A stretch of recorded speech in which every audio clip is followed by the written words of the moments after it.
Thanks. 10 minutes. Thanks, Cathaoirleach. Well, at the outset, can I acknowledge the presence of the deputies who stayed, you know, I don't think anybody should have to apologise in the House for being male or female, and I think that one of the things that there's a temptation recently to do, which is regrettable really, when the issue of gender is being discussed, whether it's in this forum or elsewhere, we're almost drifting into a sphere now where we nearly have to apologise for being male, rather than actually advocating, which is our role, the position of men and women, women and men.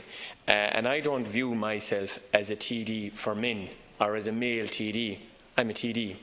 And I take my responsibilities, and I'm sure the other deputies do too, in this regard very seriously. And I think, you know, reference was made a while ago, and I know Deputy Burton isn't present now, to the timing of the debate, which I think is regrettable, because I think they are certainly worthy of greater level of scrutiny and consideration and debate in the House. But reference was made by Deputy Burton to the fact that, well, many of the female TDs are probably at home with their families, which is fine, but the rest of us have families too. And I think those of us that have been here this evening, you know, to input into this, credit has to go to that. But Deputy Burton did raise, and I know she's not here, references in relation to the budget from the Department of Social Protection. And it is worth putting on the record that the weekly rate of the qualified child increase payable to families in receipt of social welfare payments has gone up by £220 per week for children under 12 and £520 a week for children between the ages of 12 and over. And then there's also going to be a €20 increase in the income disregard for one-parent families and job seekers transitional payments, which were not referred to. The back-to-school clothing and footwear allowance is being increased by €25 a child, up to €150 for those 4 to 11 and €275 for those aged 12 to 22. And then as well, there's an allocation of €146 million in terms of emergency accommodation.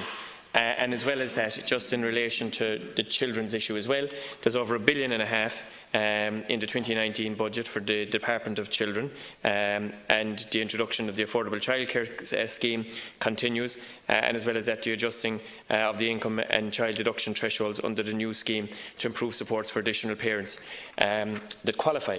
So it isn't fair to say that the budget that has been introduced under confidence and supply doesn't have a family element to it and doesn't have regard to the importance and to the centrality of children in society. That's not the case. And I just want to, I suppose, first of all, to the deputies that are present, first of all, Deputy Lahart, and your role as a Vice Chairperson, I want to compliment you for the report, and I know the Chairperson isn't here, and for the level of engagement that you've had. And certainly over the last number of years, I think it is fair to say that there has been a number of reforms led by the Department of Public Expenditure and Reform in the first instance, not only in the area of budgetary layout, but in terms of the engagement with the committee as well, but in a whole pile of other areas that I think we can show that, you know, whether it's in relation to the number of women that are going to be part of our state boards, and we are on target to have it around the 40% mark. A lot of those are very positive elements of reform that I think are improving the position vis-à-vis gender equality.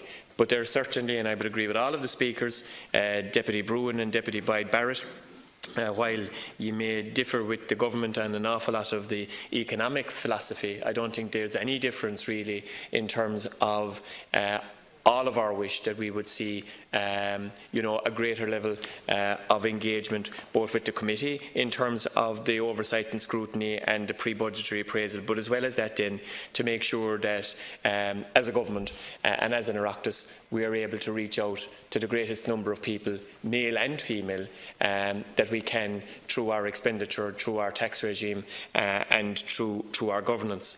And just in relation to what Deputy Brannock said there, finishing up, up. I would entirely agree with you in relation to some of the points that you made in relation to education. I was a primary teacher myself, and I know that an awful lot of contemporaries of mine are female, but there's a growing number of males, and there needs to be a continuous impetus placed on that to ensure that there's a greater number of younger men going into that profession. And I did in a previous department suggested and attempted to introduce a mechanism to improve the position of women in sport. That hasn't advanced, and I think that is very regrettable because we need to see a greater level of leadership roles for women, not just in politics, but in areas where government expenditure reaches into, which isn't the case at the moment. And I think there is an opportunity. Well, there was an opportunity missed, but I think that opportunity continues to exist. And in relation to the overall context, I suppose, in relation to the recommendations in the brief amount of time that I've left, Cathaoirleach, and I just want to, I suppose, again on behalf of Minister Donoghue, just say that some of the recommendations of the report, such as that of an equality budgeting statement alongside the budget statement, which all of the speakers referred to, as noted, the approach taken regarding the equality budget is anchored in the existing performance budgeting and part of a whole-of-year budgetary approach. So it's not just about on the day, and I know that there's probably a lot of focus to the on the day, even though the on the day now seems to be gone because the budget is nearly out 3 and 4 weeks in advance in many cases. And many elements that are crucial to good equality or gender budgeting are equally good for budgeting itself and for policy formulation as a whole. And that's the case for clear, multidimensional budgetary impact analysis and the need for evaluation frameworks that feed directly into the policy and budget cycle. And I think it was Deputy Boyd Barrett that referred there, that we are able to produce tables for how the budget impacts on people in different cohorts of economic, the economic strata.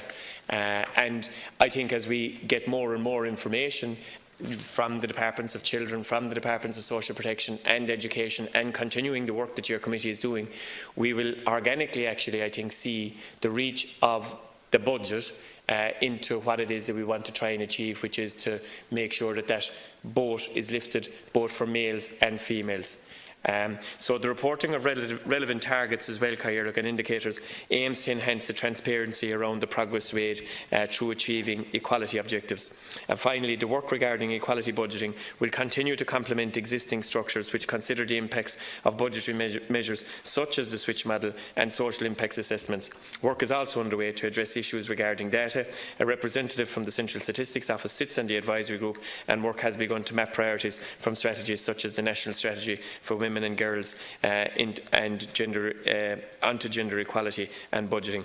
So, in summary, the issues that have been raised, the officials from the department have taken note of them. I know that Minister Donoghue is very anxious to continue the dialogue with yourselves. I want to finish up by just complimenting the committee on the work that you've done, both in terms of this element, but more broadly in terms of the production of the budget, and that we move away from the set piece day into a situation where there's a greater level of input from members of the Oireachtas, who ultimately have the responsibility for voting the budget and voting through under the different heads. And I'll finish from where I started. I think it's noteworthy that the 4 deputies that spoke are still here. I think it is not something that any of us should have to apologise for being male, no more than it's anything that somebody should have to apologise for being female. But I do think there's an awful lot of progress being made, and the work that the committee has done in that regard, I think, is very welcome. And I would like to, on behalf of the government, thank the committee for the work that they've done and look forward to the continued engagement over the next number of months.